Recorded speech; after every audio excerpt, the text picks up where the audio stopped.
I'm glad I can scratch off another popular movie from the old bucket list, but it took me by surprise how tame this turned out to be. Well, tame in some areas, and others, maybe not so much.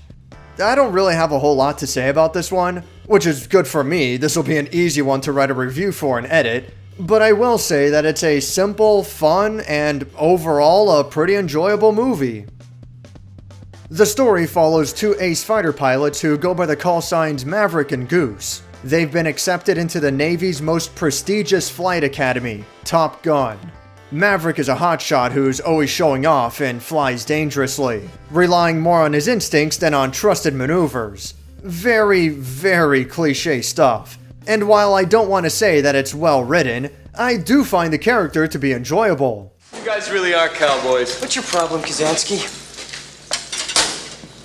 You're everyone's problem. That's because every time you go up in the air, you're unsafe. I don't like you because you're dangerous. That's right. Nice, man. I am dangerous.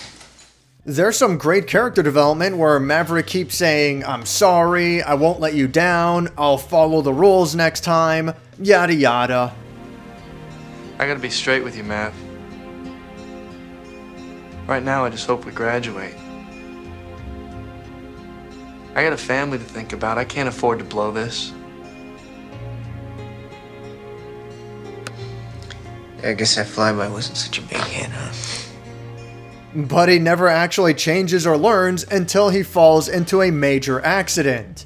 It shakes Maverick to his core and destroys his confidence, which is a direct reflection of what occurred to another pilot earlier in the movie. I don't know what happened up there, but I was so scared. Come on, we've seen this before. No, sir. I'm holding on too tight. I've lost the edge. I'm sorry, sir.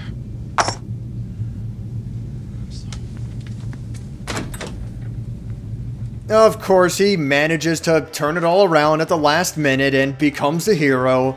Very Hollywood, feel-good kind of stuff, but it plays all the right notes and it's really cool to see everything come together. It's done pretty well. I enjoyed this movie for that. Yes, it's cliche and very cheesy, but I'd say it's not bad at all. It's a shame then that pretty good is about all I have to say. Top Gun is very slow, and the dialogue is not witty enough to carry the drama. I suppose that most people might categorize this as a military action movie, and sure, that's about half of it, but a major part of the rest of the movie is this romance angle with Maverick getting it on with his flight instructor. As far as romance movies go, I've seen way worse. At least this one involves two consensual adults and their attraction to each other is reasonably believable. It also doesn't just jump right into the sex, there's a lot of build-up first. But when the sex does start, geez, go easy on the tongue, Tom Cruise, good lord. By the way, this movie is rated PG. Kind of crazy to think about these days, considering how often everyone curses. And you, asshole. You screw up just this much, you'll be flying a cargo plane full of rubber dog shit out of Hong Kong. Holy shit. Get out of there, Hollywood! Get out of there, goddammit! Move your ass, get up here, I'm engaged with 5, repeat 5, I'm in deep shit! Bullshit, 10 minutes. This thing will be over in 2 minutes, get on it. Of course, this is before the PG-13 rating, and it's a decent example of a movie that skirts the line between PG and R. But basically, I'm not sure this is one for the kids. The relationship between Maverick and Goose is pretty great, so much so that I wish there was more.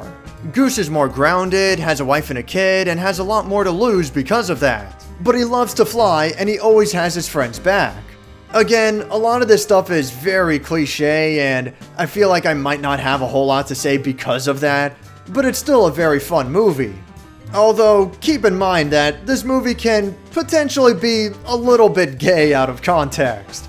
You've got two dudes chatting it up in a dimly lit apartment while Tom Cruise's shirt is half open. A bunch of guys having a volleyball match on the beach. It's fine, a little something for the ladies, right? I mean, look, there's nothing gay about having a heart-to-heart with your commanding officer in the restroom while you're in your tighty-whities, alright? There's nothing wrong with that. In all seriousness, if you actually watch the movie, they're clearly going for a macho vibe, and I think they pull it off fairly well. I just think that, out of context, this stuff can be pretty funny to point out. The last thing worth mentioning are, of course, the aerial dogfights, the whole point that we're here for. It's hard for me to nail down exactly what it is I like about these parts, and on the surface you would think that I have more than a few things to complain about. Everything moves so quickly and the camera angles aren't always the best for keeping up with what's going on, but the dialogue does a great job at making it all easy to follow and the acting gives a great performance. I felt that some of these parts were legitimately tense, in particular the moment when Maverick's plane is spinning out and the battle at the very end of the movie. The camera shots during all of this is awesome too. I'm sure you can do way better with the technology available today, but I think this still holds up pretty well. To top it all off, this is all supported by the great soundtrack.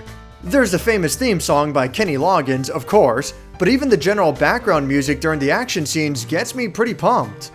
Like I said, there's not a whole lot to say, and there's not that much special about this movie. It's very mediocre, milquetoast, middle of the road, what have you. It's not bad by any means, but it just doesn't do anything special at all. It's so basic that it can even be boring half the time. But the dogfights are a real highlight. Overall though, I can't really recommend this. There's not really anything to see here. You can watch it for curiosity's sake since it's such a well-known movie, but don't expect much. Thanks for watching my review on Top Gun, and happy 4th of July everyone!